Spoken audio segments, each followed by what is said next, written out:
Liverpool are into the fourth round of the FA Cup after a 2-0 victory over Arsenal. Hey guys, welcome back to the channel. Welcome to another video. An incredible game has just played out at the Emirates Stadium, in which it was an FA Cup tie, arguably the biggest tie of this round of fixtures. It drew Arsenal at home to Liverpool, and if there was ever a game to use the cliche of football that football is a game of two halves, this was certainly the game to use it. In that first half, Arsenal was scintillating. Arsenal were exceptional. Arsenal had everything going for them, but a ruthless killer up front. A guy to put away the chances that Arsenal were creating. They were creating so many. Liverpool was shocking. Liverpool were poor. Liverpool were making mistakes at will. And the game seemed to be there for the taking for Arsenal. But Liverpool fought back. Liverpool fired an early warning shot at the end of the first half. Trent Alexander-Arnold hitting the crossbar. And then from there, Liverpool grew more and more into the game. They set up with a game plan in the second half, put Diaz on the right-hand side, Núñez on the left, and hit the ball into the channels and hurt Arsenal that way on the counter-attack. And it worked. And Liverpool were going more and more into the game. And they did in the second half what Arsenal couldn't do to Liverpool in the first, and that was finish off their golden opportunities. And through two great goals of their own right and their own unique way, Liverpool managed to get the job done. An own goal and Luis Diaz right at the death, putting the game beyond all doubt to, of course, help Liverpool march on into the fourth round of the English Football Association Cup. What a game that was. We're going to obviously be talking about it. We're going to be looking at where both of these teams now lie going forward, what it could mean for both of these sides, and of course a growing concern within the game, particularly from the referee. I don't want to obviously let the referee and VAR and everything overshadow it. Not that VAR was a factor today for much, but the referee was certainly poor today, and it needs to be highlighted definitely for a couple of things. But we will mainly be talking about the football and where this game leaves both of these clubs. So obviously, hit the like button if you haven't already. Subscribe if you're new, want to see more content like this. Both things always and probably greatly appreciated. And of course, I encourage you all to get involved in the comment section as well. Let me know your thoughts, comments, opinions, predictions, feelings, whatever you want to call it on the game.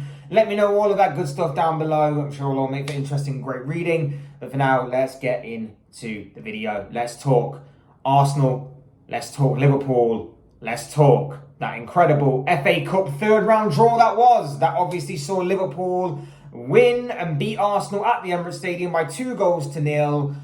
How did Liverpool do that? How did Arsenal not score? How did Arsenal not score in that first half? So many unanswered and random questions that this game has thrown at us. Because Arsenal in that first half, like I say, were absolutely brilliant. They were absolutely scintillating. Liverpool couldn't handle them. Arsenal were everywhere. Arsenal were on point throughout, but it comes down to what we've said time and time and time again. I've personally said it, and I know a lot of you have as well, and I know a lot of people further afield have as well. Arsenal, simply put, do not have a ruthless killer up front to take the chances that they were creating. I think Odegaard hit the crossbar a couple of times. I think there were misses from the likes of Kai Havertz. I think he had a number of attempts to score, but he missed them all. It was unbelievable that Arsenal didn't manage to get ahead in that game. Liverpool were poor. They were poor on the ball. They were poor passing the ball. They just couldn't get out their own half at times. It was shocking from the Reds at times, who were obviously missing Virgil van Dijk, a massive figure for them. And looking into it, I thought going into the game that Klopp might have rested a few more players. He might have gone a bit softer in this competition. Oh no, he went full strength, and he went probably as full of strength as what he could, given obviously the limitations that were given to him beforehand. No Endo, no Salah. Van Dijk obviously picking up an illness before the game, and obviously Szoboszlai's the latest on an injury list. He went hard in this game. So in saying all of that, and obviously putting up the side that he did, it was shocking from Liverpool standards, but we should obviously acknowledge that, but we should also say that Arsenal were brilliant as well. They just couldn't finish their chances. They couldn't finish their dinner. And somehow, some way, only they will know how. Because, like I say, they were brilliant. They were utterly brilliant in that game. They just couldn't take their chances. And Liverpool fired an early warning shot, and they said that this game isn't over yet. Arsenal may seemingly be in complete control. Arsenal may be having all of the chances on goal. But Liverpool fired a warning shot at the end of that first half. Trent Alexander-Arnold hitting the post was definitely a sign of things to come in hindsight. But of course, should have therefore been taken as a warning shot towards Arsenal that Liverpool were not dead and buried, and they needed to kill Liverpool off before they managed to get some sort of foothold into the game. And then in the second half, Liverpool got back into it, as you would expect. I mean, to be fair, the performance couldn't have got any worse. The performance could only get better from obviously being so on the ground. But they were so much better in that second half. Liverpool was starting to take more risks on the ball. They were starting to be a bit more patient with it. They were starting to take the ball and actually get a foothold in the game by actually taking the ball to Arsenal rather than try this hot potato kind of passing the ball at the back that was not resulting in them getting anywhere. I thought Konate in that second half really stepped up as a leader in the absence of Van Dijk. I felt Trent was great. Obviously him trying to take the ball, do a few more risks with the ball, passing the ball in the key areas that obviously Liverpool were looking to hit Arsenal with. Because in that second half, of course, Liverpool's game plan was Núñez on the left, Diaz on the right, and just use their pace. Put the ball, use them diagonals, put the ball over the top of the Arsenal defence that was playing a high line, of course, because it's Arsenal. Put the ball in behind, put it on into the channels, and let Núñez and Diaz both run. And I felt Diaz was great as well. I felt he was a real live wire in that Liverpool team, and I felt he was creating all sorts of problems for the Gunners. Arsenal were still creating their chances, but it wasn't as frantic, it wasn't as chaotic, it wasn't as lethal until it got to the final third as it was in the first half. And it seemed like they were running out of ideas at certain points, and it seemed like their key players, I mean, Odegaard turned up for the first time in a big game in God knows how long, but at the same time, he was pulling all the strings in midfield, but it just seemed like as the game dwindled, that he was running out of ideas, Saka was running out of ideas, Martinelli came on as a second half substitute. He looked very, very lively and very dangerous, but they didn't really use him enough. And even then, Liverpool managed to stop him because they moved Trent, who was getting a little bit cooked by Martinelli. Right? It was true, because Trent was looking to do more damage in the attacking part of Liverpool's game rather than the defensive plan. They put on a young kid who Klopp highly rates, highly likes, put on a young kid at right back, moved Trent into the midfield, and it kind of stopped that sort of area becoming a bit of a problem. And that was obviously after Liverpool had scored the goal, but Martinelli was still proving to be a very dangerous player for Arsenal down that left-hand side. Kai Havertz, like I said, a ton of chances, missed them, typical Kai Havertz. But the one thing that was strange, and I don't rate Eddie Nketiah at all, but the one thing I found from Arsenal that was strange was that they waited until something like the 85th minute for Nketiah to get onto the pitch. And I was expecting, with the chances that he was creating as a natural striker, Arteta would have put him on earlier, but that wasn't to be the case. And like I say, it did seem like Arsenal were running out of ideas, and they were running out of steam towards the end of the game, and Liverpool were just patient, and they took advantage of that. Like I say, Trent Alexander-Arnold's ball was brilliant, and I had to give a shout out to Gravenberch here, because Gravenberch came on as a substitute in that second half, and he was brilliant. He was brilliant. And again, I think the substitutes really changed the game for Liverpool. I thought Gravenberch was great. I thought the two young kids that came on in Bradley and I forgot his name. He picked up a yellow card for a cynical foul, but it was like a cynical foul that needed to happen for Liverpool to get back and stop a counter-attack. So it was kind of like dark arts, but it was very, very smart and streetwise from the kid. And I can't remember his freaking name. That's going to really bug me now, but I can't remember his name, but he was really street smart, and it was really smart for a player of his age to obviously do that. Like I said, I thought Bradley was great. He almost set up a goal. He went down this run down the right-hand side from just off Darwin Núñez and almost pulled the ball back. And if someone had made that gamble in the penalty area, we could have maybe had another goal there. I thought he was really good, and I think, like I say, he really thwarted Gabriel Martinelli's danger down the left-hand side for Arsenal. Like I said, Gravenberch was great, and Gravenberch was the guy who won us the free kick. He won us the free kick that Trent Alexander-Arnold put into an absolute dangerous area, and I think it was Jakub Kiwior who was the unfortunate own goal scorer for Liverpool, well, for Arsenal, for Liverpool, whichever way around you want to put it. He basically got his head onto the ball from Trent's very dangerous delivery that ultimately broke the deadlock and put Liverpool a goal up. Liverpool then sat back. They were seemingly happy with the with the 1-0, but they did look very dangerous on the counter-attack, of course. They still kept on Darwin Núñez. They still kept on Luis Diaz. There was actually a moment before the goal where if Núñez's ball to Diaz was just more in front of him, it could have been better for Liverpool. But Liverpool were looking dangerous on the counter-attack till that point. They get the goal, and then they go and do it again. Diogo Jota coming on as a substitute this time, setting up Luis Diaz, who fired the ball home. And that was really good for Diaz. I'm really hoping that goal that finally counts for him will give him the confidence that he needs. He's actually played very well in this game. He played very well in the last couple of games as well. I think he was brilliant these past few games. So I'm hoping that we're starting to see him get back to where he started his Liverpool career, really, with these incredible performances, and he's really going to need to step up big time, obviously, in the absence of Mohamed Salah, particularly if he is going to be our right winger of choice. Obviously, he was brought out to that right wing position in Mohamed Salah's absence today in that second half in particular.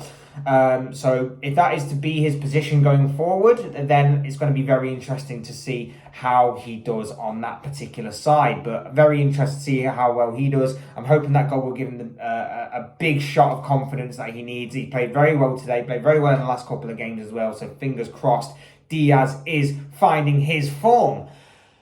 Jota as well, mentioned to him as well, he got the assist. That makes it 1 goal and 2 assists at the very least for Jota in the 3 sort of cameo appearances that he has made since his return from injury. Again, it's a big part of the season for the Reds. Obviously, we'll look ahead now to our Carabao Cup semi-final, in which I'm sure he's going to have a big part to play across both legs. So fingers crossed that he can stay fit, he can stay healthy, and he can obviously make a big contribution to Liverpool's season in a time that was desperately needed of the Portuguese striker to do so. Núñez was hit and miss throughout the game, as you would expect from Darwin Núñez. Made a couple of good defensive contributions, though, towards the latter stage of the game. But otherwise, very hit and miss from him. So yeah, another frustrating day for Darwin Núñez. But yeah, that's kind of typical of him now. But fingers crossed he can get back to some sort of form as well.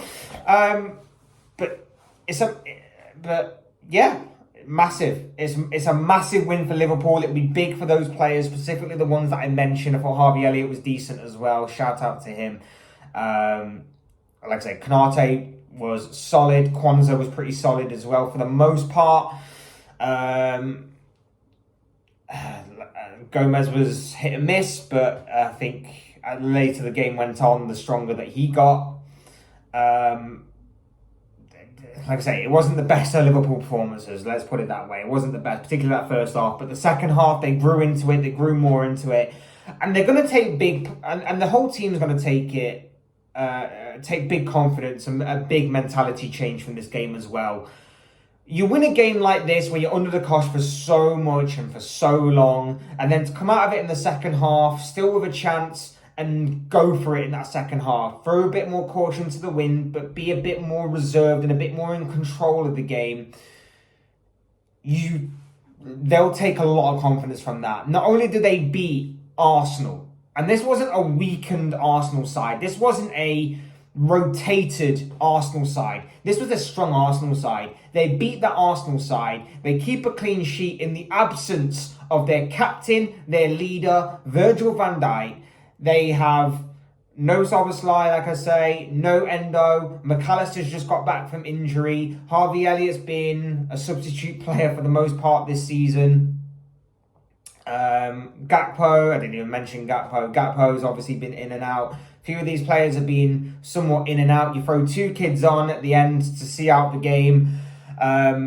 You've got Luis Diaz playing in some slightly unfamiliar position of the other side and the other wing, so to speak. But then he's got to link up with the players that are closer to him in that regard. Like I say, to beat that Arsenal side with no Salah, no Endo, no Van Dijk, that's going to be big for this club. That's going to be big for this team, and that's going to be big for those players. And like I say, Diaz gets his goal as well. It's another goal contribution for Jota under his belt. Trent Alexander-Arnold with another important moment in the game from a dangerous set piece. Alisson making a few crucial saves here and there. That was obviously typical Alisson. And like I say, another game for Kwanzaa under his belt. A step up for Konate. It's big. It's huge for those players. And that's going to be a massive boost of confidence for each and every single one of those Liverpool players. And I'm sure it's going to be one that they're going to love, they're going to enjoy. And it's going to be something that obviously they hold dearly to them, because that is a huge win. And it's not just a simple cup victory that was a little bit smash and grab, of course, given the nature of the game and how the first half went and everything. But it was, in the end, a very end-to-end, entertaining, exciting cup game that Liverpool just had the killer instinct in when all was said and done and when all the dust was settled. That obviously aided Liverpool to win the game, to go on and get through to knockout to the fourth round of the competition. But not only that, I think it's going to be a massive confidence boost for all of these players to obviously get through, because this was a game that was won against a very difficult Arsenal side, a tricky Arsenal side, and obviously was without the presence of a couple of big name players, mainly Virgil van Dijk and Mohamed Salah. So that is huge from Liverpool's point of view. From Arsenal's point of view, it will sting, it will hurt, it will be an annoyance. I don't think any of this is on Mikel Arteta. I don't think anything that you can put, apart from maybe the substitution of maybe Eddie Nketiah maybe should have come on earlier, I don't really think you can maybe say anything of this was on Mikel Arteta, because at the end of the day, Arsenal played brilliantly well. It was just that Liverpool had the deadly finishers. Arsenal did not. Arsenal couldn't finish their dinner. Liverpool could. And it was a little bit fortunate for Liverpool, and they had to ride their luck at times. Of course they did. But they managed to get the job done nonetheless. They are through to the fourth round. And like I say, it will hurt Arsenal even more because, as I said in my preview to this game, this was a game that Arsenal needed to win. Past few weeks in the Premier League as contributing to it, as well as my personal belief that this was the only competition now available to Arsenal that is a realistic chance of them winning. This is a huge, huge bump in the road for Arsenal and Mikel Arteta. Add that, like I say, to the games that have gone previously in the past few weeks, the defeats that they've suffered in the Premier League. The Champions League is still there for them. Of course it is. They still have a possibility of winning that, but it is going to be easier said than done. They're going to have to maybe rely on getting a decent draw in that competition for them to continue on in that, and obviously that huge tournament as they enter the knockout stages. But for me personally, I think silverware for them this season will not be there at the end of the campaign. That's just my personal opinion. I still hold City as being favourites for the Premier League. They're obviously now out of the FA Cup, and the Champions League, I don't necessarily see them being favourites for either. So I think Arsenal and Mikel Arteta are going to have another trophyless season, and I think that maybe a conversation may need to start beginning to spiral or beginning to snowball about Mikel Arteta and whether or not he has taken this club as far as what he can do. That's not to say that it should be anything disrespectful. It's not to say that he's not good enough. I just think maybe he has hit his limit as far as being Arsenal manager. One particular grievance before I round off on Liverpool going through to the next round of the competition.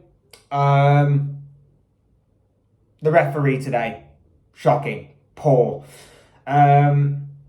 He let so much go, but then was inconsistent.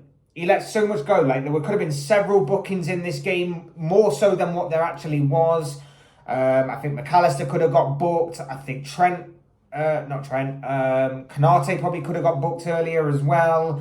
Jorginho, Rice, I think they all could have got booked in that first half, but didn't. He let so much go. And then in the second half, the one thing that really annoyed me was he booked Harvey Elliott for dissent.